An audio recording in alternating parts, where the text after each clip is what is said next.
কাগজ কলমে কোনো রাজনৈতিক দলকে নিষিদ্ধ করা যায় না, মন্তব্য রুমিন ফারহানার। ভোটে অযোগ্য হচ্ছে ফেরারি আসামি। ডাকসু নির্বাচনে আর কোনো বাধা নেই। ক্যাম্পাস ও হল খোলার আশ্বাসে কৃষি বিশ্ববিদ্যালয়ের শিক্ষার্থীদের আন্দোলন সাময়িক প্রত্যাহার। বিএনপির প্রতিষ্ঠাবার্ষিকী উপলক্ষে যশোর ও বাগেরহাটে বিশেষ আয়োজন। বঙ্গোপসাগরে সুস্পষ্ট লঘুচাপ, সমুদ্র বন্দরে ৩ নম্বর সতর্ক সংকেত। ভিসার মেয়াদ শেষে বিদেশি শিক্ষার্থীদের ফেরত পাঠাবে যুক্তরাজ্য। দর্শক, শুনছিলেন দিনের খবরের প্রধান শিরোনাম, এবার বিস্তারিত। তার আগে আমাদের ইউটিউব চ্যানেল সাবস্ক্রাইব করুন এবং সব খবর পেতে ফেসবুক পেজ ফলো করে রাখার পাশাপাশি ওয়েবসাইট ভিজিট করুন। কাগজে কলমে কোনো রাজনৈতিক দলকে নিষিদ্ধ করা যায় না, বরং তারা আরও শক্তিশালী হয়ে ফিরে আসে বলে মন্তব্য করেছেন বিএনপির আন্তর্জাতিক বিষয়ক সহ সম্পাদক রুমিন ফারহানা। তার মতে, ডক্টর ইউনূসের সরকারের ব্যর্থতার কারণে আসন্ন নির্বাচনে আওয়ামী লীগ অনেকটাই মাঠে থাকার সুযোগ পাবে। গতকাল একটি টক শোতে হাজির হয়ে এসব কথা বলেন তিনি। সম্প্রতি জাতীয় পার্টিকে নিষিদ্ধের দাবি উঠেছে, নিষিদ্ধ করা হয়েছে আওয়ামী লীগের কার্যক্রমও।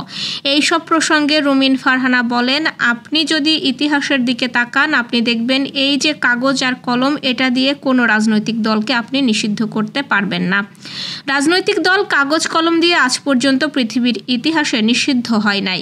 সাময়িকভাবে আপনি শান্তি পেতে পারেন, আত্মতুষ্টি লাভ করতে পারেন যে নিষিদ্ধ তো একটা করলাম, কিন্তু এই দল যে পরে 1000 গুণ শক্তিশালী হয়ে ফেরত আসবে না, এটার কোনো গ্যারান্টি নাই। ত্রয়োদশ জাতীয় সংসদ নির্বাচনকে সামনে রেখে গণপ্রতিনিধিত্ব আদেশে আদালতের দৃষ্টিতে ফেরারি আসামিকে ভোটে অযোগ্য রাখার বিধান যুক্ত করে আইন মন্ত্রণালয়ে পাঠিয়েছে নির্বাচন কমিশন।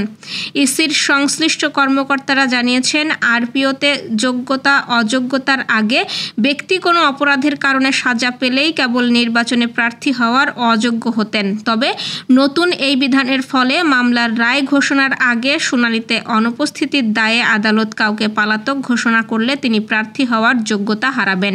এছাড়াও অনলাইনে মনোনয়নপত্র দাখিলের বিধানও তুলে দেওয়া হচ্ছে। প্রার্থী বা তার প্রস্তাবকারী বা সমর্থককারীকে সশরীরে রিটার্নিং বা সহকারী রিটার্নিং কর্মকর্তার কাছে মনোনয়নপত্র জমা দেওয়া বাধ্যতামূলক করা হয়েছে। আইন মন্ত্রণালয় ভেটিং শেষে সরকারের অনুমোদন পেতে তা উপদেষ্টা পরিষদ সভায় উত্থাপন হবে এবং সরকারের সায় পেলে রাষ্ট্রপতি তা সংশোধন অধ্যাদেশ হিসেবে জারি করবেন। ঢাকা বিশ্ববিদ্যালয় কেন্দ্রীয় ছাত্র সংসদ ডাকসু নির্বাচন স্থগিত করে দেওয়া হাইকোর্টের আদেশ স্থগিতই রেখেছেন আপিল বিভাগ। এর ফলে আগামী 9 সেপ্টেম্বর ডাকসু নির্বাচনে আর কোনো বাধা থাকল না। আজ দুপুরে শুনানি শেষে প্রধান বিচারপতি ডক্টর সৈয়দ রেফাত আহমেদের নেতৃত্বাধীন পূর্ণাঙ্গ আপিল বেঞ্চ এ আদেশ দেন। এর আগে মঙ্গলবার বিকেলে ঢাকা বিশ্ববিদ্যালয় কেন্দ্রীয় ছাত্র সংসদ নির্বাচন স্থগিত করে দেওয়া হাইকোর্টের রায় বুধবার পর্যন্ত স্থগিত করে ঢাকা বিশ্ববিদ্যালয় কর্তৃপক্ষের আবেদন আপিল বিভাগে পাঠানো হয়। আপিল বিভাগের চেম্বার বিচারপতি ফারাহ মাহবুব এই আদেশ দেন। গত 31 আগস্ট ডাকসু নির্বাচনে ঐক্যবদ্ধ শিক্ষার্থী জোট মনোনীত ছাত্র শিবির সমর্থিত প্যানেলের জিএস প্রার্থী এসএম ফরহাদের প্রার্থিতার বৈধতা চ্যালেঞ্জ করে রিট দায়ের করা হয়। বাংলাদেশ কৃষি বিশ্ববিদ্যালয়ের একক কম্বাইন্ড ডিগ্রির দাবিতে শিক্ষার্থীদের আন্দোলন এবং উদ্ভূত পরিস্থিতিতে প্রশাসনের সাথে আলোচনায় বসেন শিক্ষার্থীরা। আলোচনায় একক কম্বাইন্ড ডিগ্রির বিষয়ে চূড়ান্ত কোনো সিদ্ধান্ত আসেনি, তবে ক্যাম্পাস ও হল খোলার বিষয়ে আজ জরুরি সিন্ডিকেট সভায় সিদ্ধান্ত নেওয়া হবে। এর প্রেক্ষিতে আন্দোলন সাময়িক কর্মসূচির প্রত্যাহার করে নিয়েছে শিক্ষার্থীরা। বিএনপির প্রতিষ্ঠাবার্ষিকী উদযাপন উপলক্ষে সারা দেশে চলছে নানা অনুষ্ঠানমালা। আজও যশোরসহ বিভিন্ন স্থানে বিএনপি ও এর অঙ্গ ও সহযোগী সংগঠনের উদ্যোগে চলছে উদযাপন। আজ সকালে যশোর টাউন হল মাঠে নগর ও সদর উপজেলা বিএনপির উদ্যোগে সমাবেশ ও আনন্দ র্যালি হয়েছে।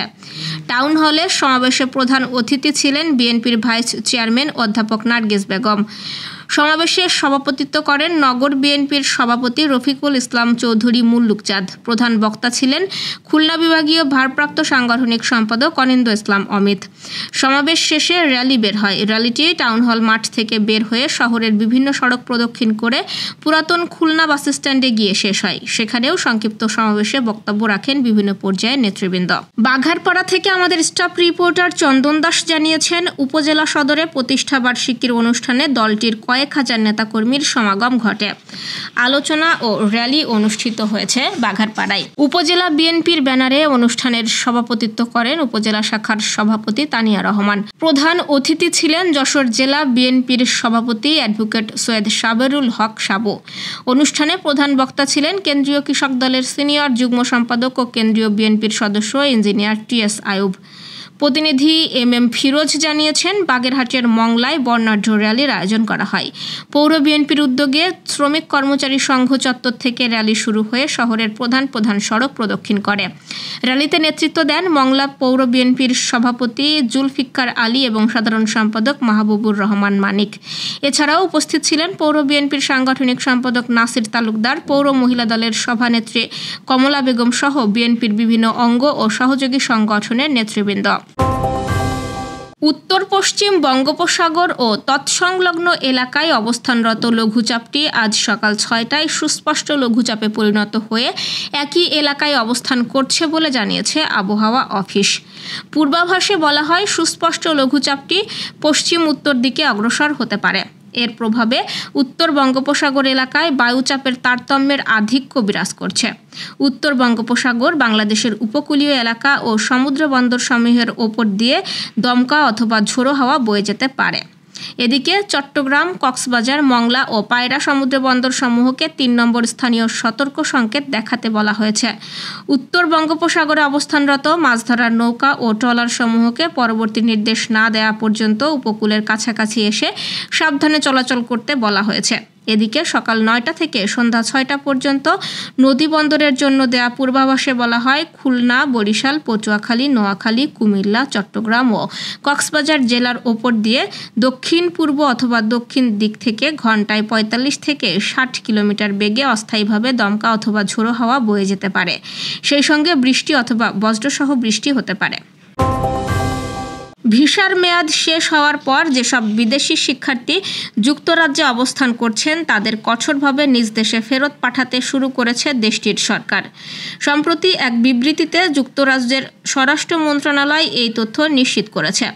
দ্য গার্ডিয়ান পত্রিকার এক প্রতিবেদন অনুযায়ী ইতোমধ্যে প্রায় ১,৩০,০০০ শিক্ষার্থী ও তাদের পরিবারের সদস্যদের সঙ্গে যোগাযোগ করে মন্ত্রণালয় থেকে লিখিত বার্তা পাঠানো হয়েছে। বার্তায় বলা হয়েছে, যদি তাদের যুক্তরাজ্যে বসবাসের বৈধতা না থাকে তাহলে যে কোনো মুহূর্তে তাদের জোরপূর্বক নিজ দেশে ফেরত পাঠানো হবে।